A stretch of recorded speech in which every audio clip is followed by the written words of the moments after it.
मराठा आरक्षण उपसमितीची आज बैठक आहे। मुख्यमंत्री एकनाथ शिंदे यांनी ही बैठक बोलावली आहे। संध्याकाळी 7 वाजता या बैठकीचं आयोजन करण्यात आलंय। मुख्यमंत्री एकनाथ शिंदे यांच्या रामगिरी या निवासस्थानी ही बैठक पार पडणार असल्याची माहिती समोर येते। मराठा आरक्षण उपसमितीची आज संध्याकाळी 7 वाजता बैठक आहे। मुख्यमंत्री एकनाथ शिंदेंनी ही बैठक बोलावल्याची माहिती समोर येते। एकनाथ शिंदे यांच्या रामगिरी या निवासस्थानी ही बैठक पार पडणार आहे। या बैठकीकडे आपलं लक्ष असणार आहे।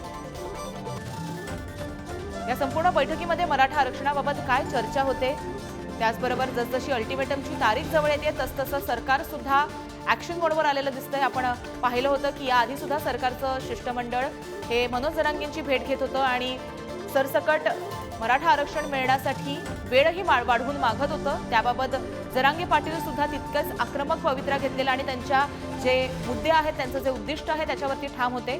आणि आज मराठा आरक्षणाबाबत ही आता अपडेट समोर येते, ती म्हणजे मराठा आरक्षण उपसमितीची आज बैठक आहे। त्यामुळे या बैठकीमध्ये त्या दिवशीच्या भेटीबद्दल काही चर्चा होणार का, त्याचबरोबर मराठा आरक्षणाबाबत नेमकी काय चर्चा होईल हे सुद्धा पाहणं महत्त्वाचं ठरणार आहे। मात्र मुख्यमंत्री एकनाथ शिंदे यांनी 7 वाजता ही बैठक बोलावली आहे। रामगिरी या निवासस्थानी ही बैठक पार पडणार आहे।